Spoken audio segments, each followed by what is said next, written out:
Bueno, señoras y señores, la tertulia en este lunes que es 8 de abril del año 2024. Están todos acá, voy a ir saludando. Primero a dos nombres que los oyentes ubican bien de estas mesas. Patricia González, buen día. Las viejas, te faltó decir, yo no voy a entrar en ese... Las locales. Yo no dije eso. No me voy a encontrar ahí, pero te agradezco, buen día. Patricia, buen día. Y Gloria Robaina, buen día. ¿Cómo están? Buen día. Ahí está. Un gusto, Pato. Patricia se puso un sayo, que bueno. Y ahora voy a los nombres más nuevos, que no es que debuten hoy, porque ya tuvieron una mesa anterior, ¿no? Pero están recién haciendo su camino. Marcos Casas, buen día. Un gusto, Emiliano, buen día, ¿cómo estás? Recuerden, Marcos es creador de contenidos, técnico en diseño digital. Y Martín Moraes, buen día. Buen día, un gustazo, un gustazo. Acá estamos hablando de un licenciado en Relaciones Laborales. Bueno. ¿Qué tal? ¿Cómo le fue la primera vez? Muy bien, muy cómodos. Conversamos con Martín a posteriori y después. Quedamos ambos muy contentos porque, bueno, ambos somos oyentes de la tertulia y estar en este lado también es desafiante, pero está muy bueno. Tal cual. Además, muy conformes con la dinámica que se generó en la mesa. Creo que fue muy amistoso, pero de un debate bastante lindo. Así que bueno, nos sentimos muy a gusto, particularmente yo que vine muy nervioso. El primer día estábamos muy nerviosos. Yo creo que hubo un problema que fue que terminamos todos de acuerdo, lo cual hoy, tal vez con estos temas, terminemos un poco más divididos. Pero bueno, vamos entonces, vamos al primer punto del orden del día.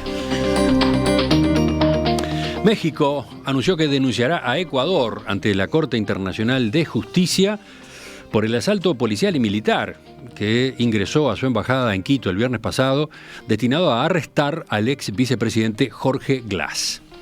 El presidente Andrés Manuel López Obrador decidió romper las relaciones entre su país y Ecuador el viernes de noche, poco después de que policías y soldados ecuatorianos irrumpieran en la embajada para capturar a Glass, acusado de delitos de corrupción luego de haber pasado años en cárcel por otros 2 delitos de ese tipo y que estaba refugiado en esa sede desde diciembre aduciendo una persecución política.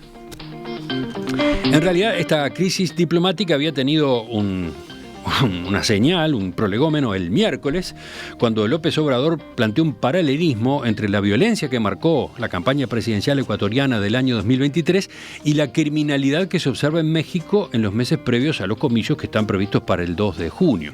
López Obrador sostuvo que en Ecuador la violencia narco generó un clima propicio para el triunfo de quien hoy es el presidente Daniel Noboa. Bueno, a raíz de aquellos dichos, el gobierno de Ecuador declaró persona no grata a la embajadora mexicana, a lo que López Obrador respondió el viernes aprobando el asilo para Glass, que venía demorado desde hacía semanas.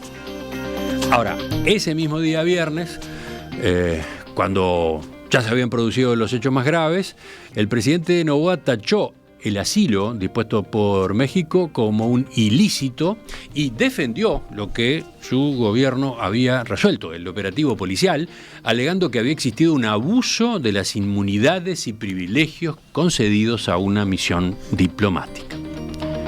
Ustedes saben, este incidente ha tenido repercusiones en todo el planeta, pero en particular en la región. Acá, incluso en Uruguay, el Ministerio de Relaciones Exteriores emitió un comunicado en el que señala que nuestro país lamenta profundamente los hechos que han afectado las relaciones entre dos naciones hermanas, así como el respeto a normas fundamentales del derecho internacional y para la convivencia pacífica entre naciones latinoamericanas. La nota añade que en ningún caso se justifica el ingreso por la fuerza a una misión diplomática. Pero ese pronunciamiento dio pie a un debate interno. Por ejemplo, generó críticas del Frente Amplio. Un caso, el precandidato Yamandu Orsi sostuvo que lo que ocurrió no es un problema entre dos países, sino que es algo más serio, y sobre el texto de la Cancillería lo calificó como más que tibio. Agregó, allí se busca repartir responsabilidades o tratar de repartir responsabilidades cuando lo que hubo fue algo muy claro y no se lo plantea así. Si a esa combinación de empuje autoritario que implica el violentar una embajada, uno le agrega la situación de fondo que tiene Ecuador con el narcotráfico, me parece que deberíamos de repente ser un poco más, no digo ser más duros, pero ser más claros de, ojo, esa línea no se puede pasar. otra de las reacciones dentro de la oposición, la del senador José Carlos Maía, que calificó la declaración de la Cancillería como insuficiente porque se lamenta por los hechos, pero no condena lo que hay que condenar, que es la acción de las Fuerzas Armadas y de Seguridad de Ecuador. Espero que no sea por algún tipo de cuestión ideológica o similar, continuó diciendo Maía. Bueno, los escucho a ustedes ahora. Sobre todo con esto, empecemos por acá, por la repercusión uruguaya de la cosa.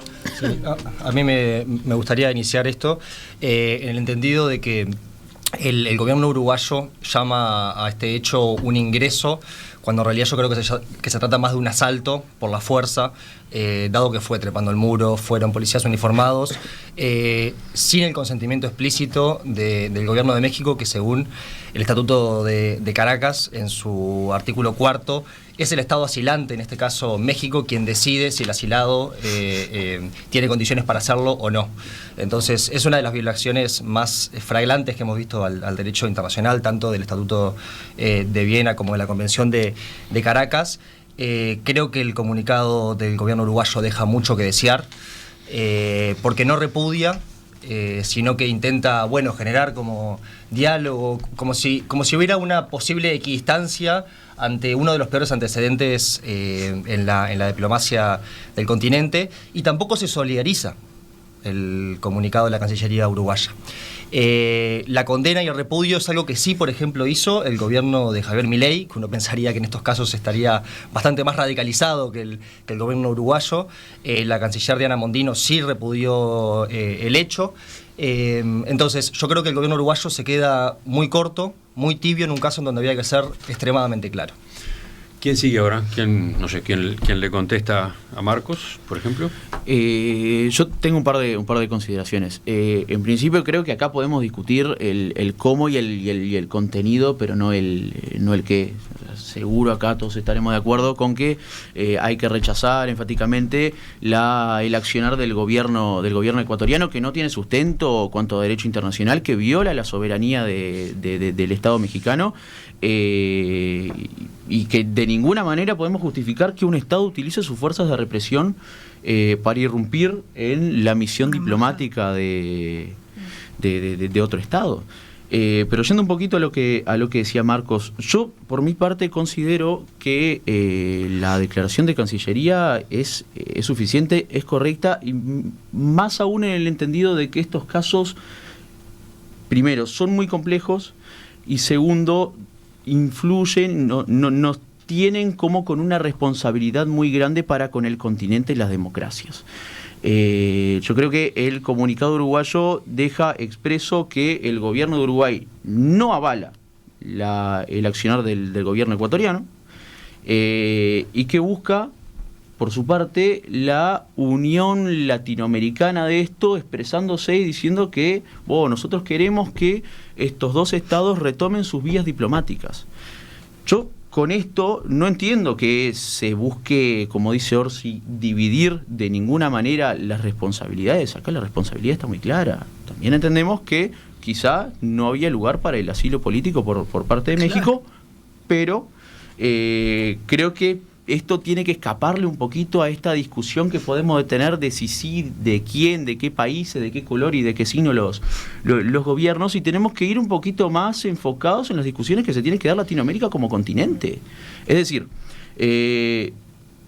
Ecuador actuó mal, el gobierno ecuatoriano actuó mal, eso lo dejamos por sentado. Y dice haber agotado los canales de diálogo con el Estado de México, y que por eso actuó como actuó. De haber agotado los canales de diálogo con el Estado mexicano, debió haber incurrido en los mecanismos internacionales que permiten apelar el asilo. Y debió hacerlo no solamente porque el caso es gravísimo y lo amerita, debió hacerlo porque tenemos que dar esta discusión en términos latinoamericanos, porque es cierto también que estos casos de la judicialización de las cosas políticas se vienen dando de forma cada vez más recurrente en nuestro continente. Llama la atención la cantidad de exmandatarios que tienen procesos abiertos con la justicia, y llama la atención también que constantemente estén buscando asilos políticos. Hace muy poco Bolsonaro estuvo pispeando en distintas embajadas, y suena muy fuerte la de Argentina, por ejemplo. A mí me gusta el análisis de signos. Me parece que está bien un poco mirar ahí lo que decía Marco, lo que se espera de uno y de otro. A mí me remitió todo esto al proceso de Elena Quinteros, ¿no? Yo pensé pila en eso. Y a lo de esta mujer, esta señora chilena, que mi amiga Soledad Castro le hizo una película a Belela Herrera, y el proceso de la sacada de los exiliados de Chile por medio de las embajadas. Digo esto porque el rol de las embajadas en los países, en América Latina, ha sido un rol muy importante. Ha salvado a muchas personas y ha salvado a muchas personas de regímenes autoritarios. O sea, nosotros tenemos una historia muy larga en América Latina del respeto de las embajadas. A Elena Quintero se la llevaron de la puerta del lado de adentro de la embajada, patio, ¿no? Sí, y eso, y fue un... En el 76. ¿No? Y fue en Boulevard y Palmar. Un proceso en nuestra historia, como nosotros tenemos escrita la historia. Digo porque es una apelación... Fue gravísimo lo que pasó, porque pasaron a otro país y al derecho internacional de otro país cuando había países que estaban refugiando personas. Las personas que salieron de la dictadura salieron por medio de las embajadas. Muchísimas personas salieron por medio de las embajadas. Entonces a mí me parecerá bien, me parecerá mal, me embolará las decisiones que tomará el otro país. Pero nosotros nos dimos un acuerdo que es que una vez que la persona entra a la embajada, la legislación que surge en ese pedacito de tierra es la del otro país. Entonces, violar ese acuerdo puedo decir, bueno, lees sobre Jorge Glass y vos podés querer no defenderlo, ¿no? Yo no quiero defender a Glass, no estoy diciendo que posicionarte de si está bien, si es bueno, si tenía que ver con Odebrecht, si es corrupto, si... Sí, recordemos, fue vicepresidente con Rafael Correa y ya tuvo 2 condenas por las cuales purgó prisión en delitos de corrupción. Uno de ellos vinculado con Odebrecht, nada menos, ¿no? Está bien. Entonces vos podés decir, bueno, no me gusta él. Ahora hay una tercera investigación, un juez pretende investigarlo de nuevo y es ahí que se genera toda esta situación, ¿no? El punto es, vos podés decir... Y por está bien, pero vos podés decir, te puede no gustar el otro, podés considerar que el prontuario del otro es muy grave. Lo que no podés hacer es violar el derecho internacional. La ruptura, estamos en un momento además se ponen arriba de la mesa las rupturas de relaciones. Es gravísimo que 2 países rompan relaciones en un continente. Digo esto porque no es una cosa menor. Estamos es grave. No sí, están pasando algunas cosas un poco extremas en nuestra región. Recordemos, ¿no?, que hace pocos días la crisis fue Colombia-Argentina, ¿no? Colombia-Argentina, a raíz de dichos del presidente Javier Milei, a propósito de Gustavo Petro resuelve llamar a los funcionarios de la embajada colombiana en Buenos Aires. Hubo un amague ahí de crisis. Termino con esto ahí, una cosa, eso que vos decís. Pasa con la diplomacia, esto que ustedes decían que es tibio, la diplomacia es eso.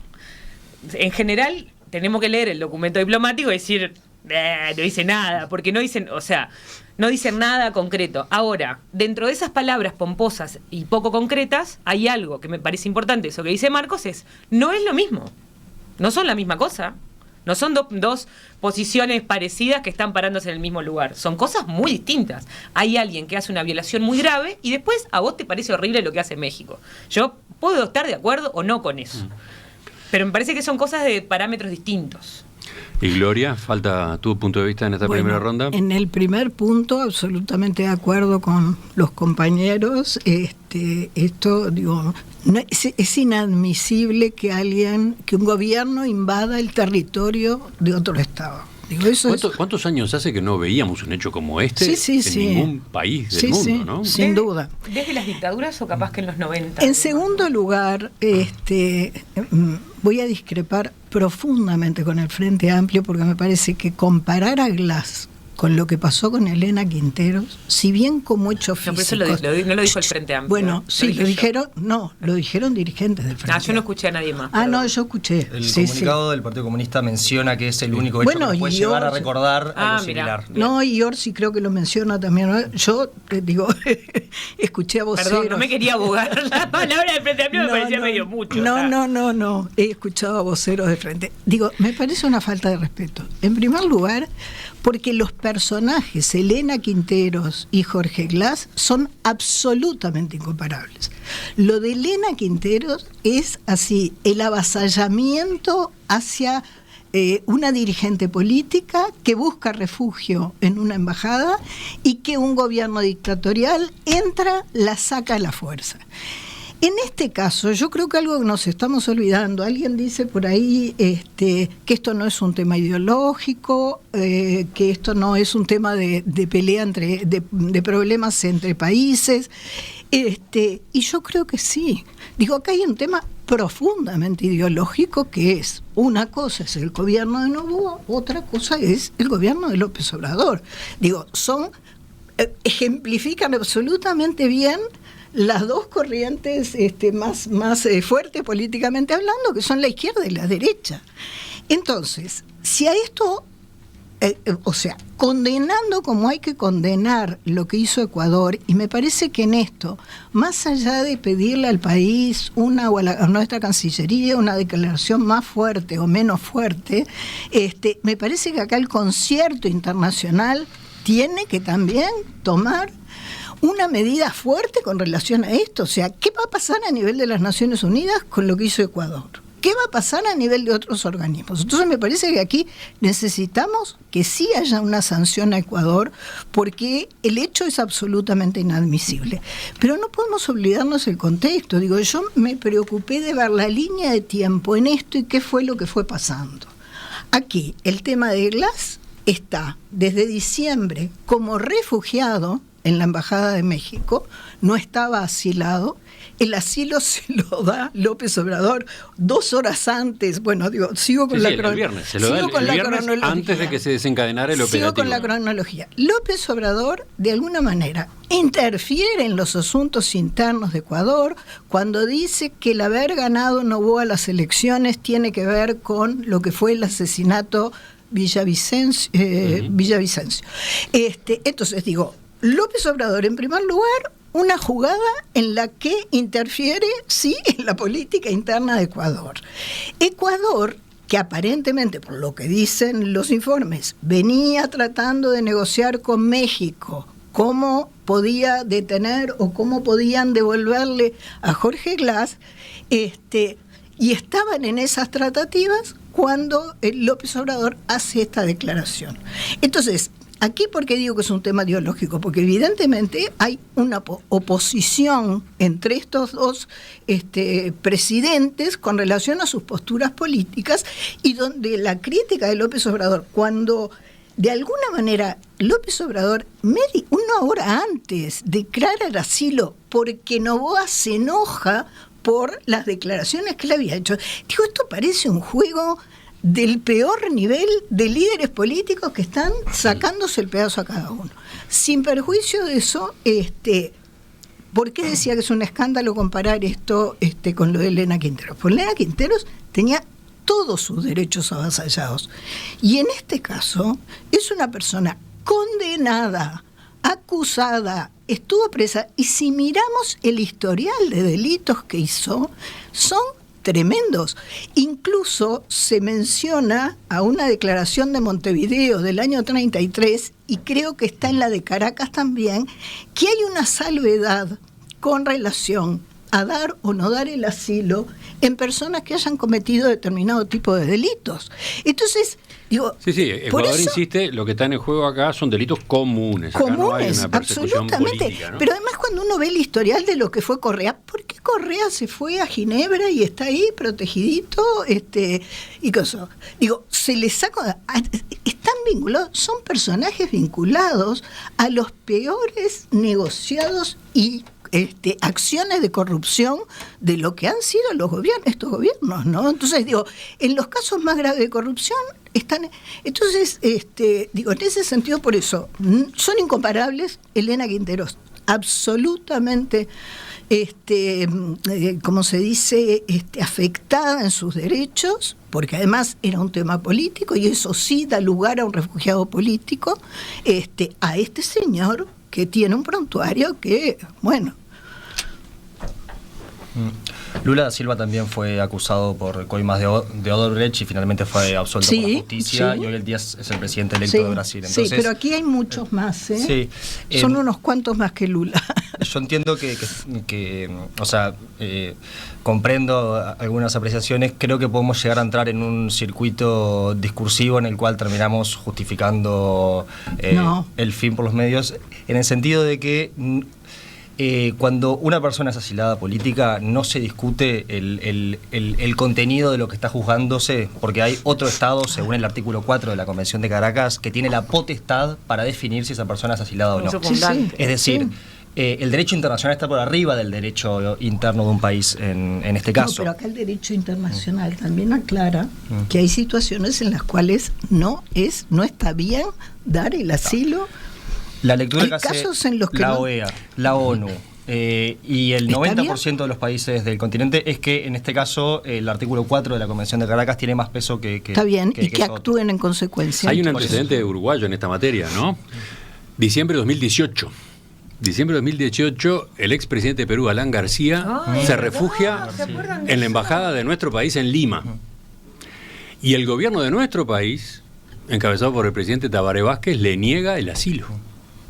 Por entender que lo que había en juego eran delitos comunes y no había una persecución política. Yo quiero referirme ligeramente al caso Quinteros, en el sentido de que lo que se compara no es qué había hecho la persona asilada, sino el procedimiento en el cual se rompe todo criterio civilizatorio, que es básicamente el derecho internacional, intentando justificar un fin. Yo creo que de hecho a nivel procedimental es más grave este caso todavía, porque estamos hablando de que Ecuador es un Estado de Derecho, o sea, con las dificultades que puede llegar a tener, pero en ese momento estábamos hablando de gobiernos de facto, de las dictaduras que tenían este tipo de procedimientos. Yo quiero recordar que las palabras expresas de la Cancillería uruguaya es que no se justifica lo que hizo Ecuador. Yo creo que, de nuevo repito, la Cancillería uruguaya, de hecho, hay un tuit del vicecanciller del día de ayer en donde medio que ratifica esto y se solidariza finalmente con México y repudia lo que había hecho Ecuador en un entendido, yo creo, de pedir disculpas por la tibieza de un comunicado. ¿Qué hubiera pasado, por ejemplo, si Venezuela hubiera entrado en la embajada estadounidense? ¿El gobierno uruguayo hubiera dicho que no es justificable el acto de Venezuela o hubiera hecho un escándalo internacional bastante más grande?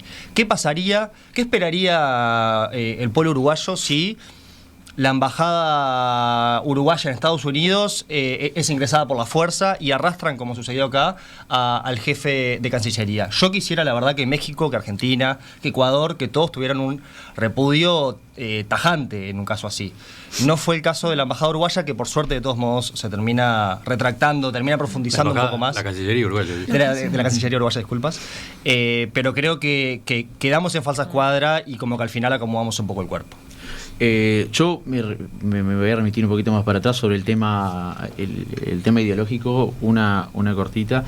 Yo no decía que este tema no tenga que ver con cuestiones ideológicas, simplemente a mí me toca ser blanco y a mí no me importa de qué color o qué signo. Me toca ser blanco, y él como diciendo, bueno, me pasó así.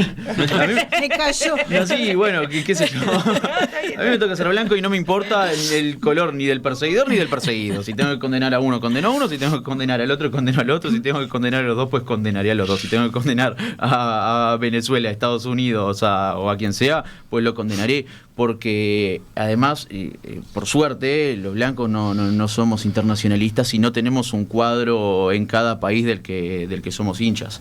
Así que nada, yo ayer cuando estaba investigando un poco sobre esto, también, Pato, me pasaba mucho que el único caso que se me venía a la cabeza era el de la maestra Elena Quinteros. Quizá en otro tiempo, con otros personajes, con otras características y otro contexto.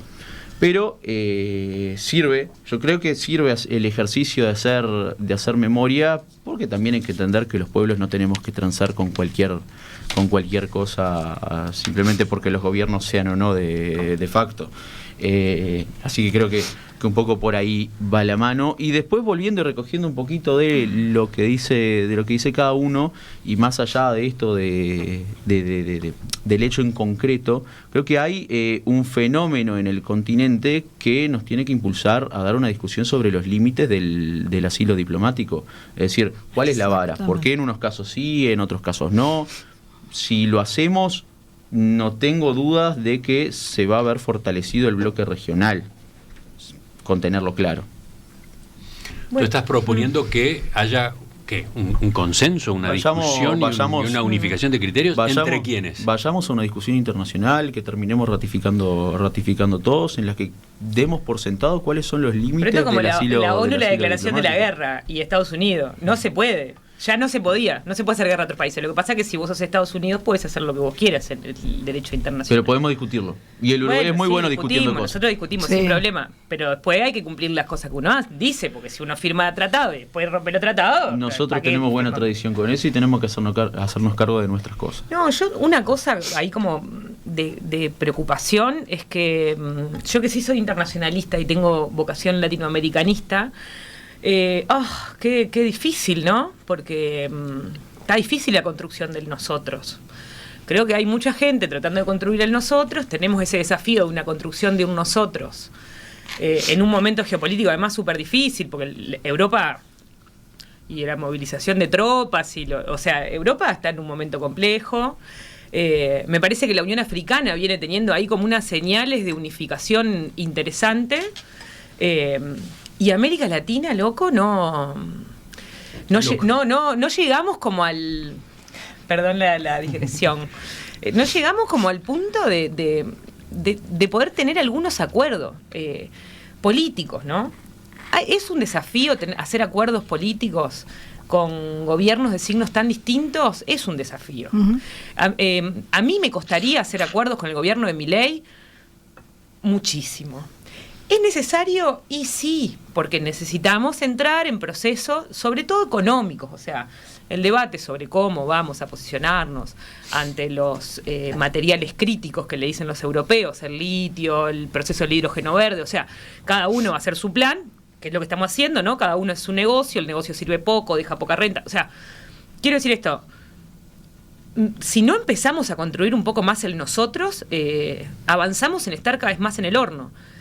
Todas estas señales contribuyen poco a eso. O sea, las rupturas de relaciones de dos países en un mes es una señal que para los que tenemos voluntad latinoamericana es como, amigo, no, este no es el año, no es por acá, capaz que 2025. No, pero es como esa sensación de no logramos tender un puente hacia algún nosotros posible. Sí. Sin duda, totalmente de acuerdo con lo que decís. Yo creo también lo que tú decías, para mí esto de que haya distintas convenciones internacionales que le dan a los países la posibilidad de apoyarse en una u otra, y son contradictorias, no se está hablando de lo que tú decís, la imposibilidad que tenemos como región, como Latinoamérica, que no es hoy, es histórica.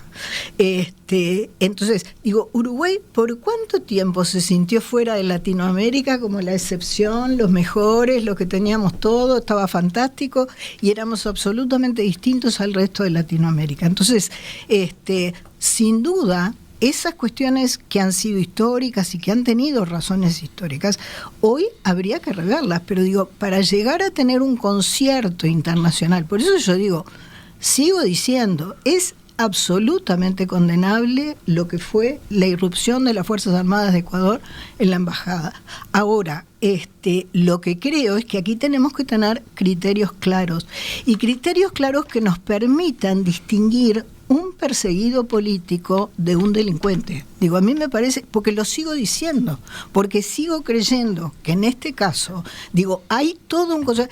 Hubo hasta ciertos Lo que pasa, Gloria, que si vos fuiste vicepresidente, es duro que vos, no tiene nada que ver la política, está bien, pero yo lo que te quiero decir preso 6 años. Yo lo que te quiero decir es muy difícil que vos consideres que una persona que tuvo un cargo político tan importante no tenga nada que ver con la política su proceso judicial. ¿Entendés? Una cosa es si vos fuiste, yo qué sé. No, pero digo, en este caso yo creo que muchas de las cosas de las que se lo han acusado son reales.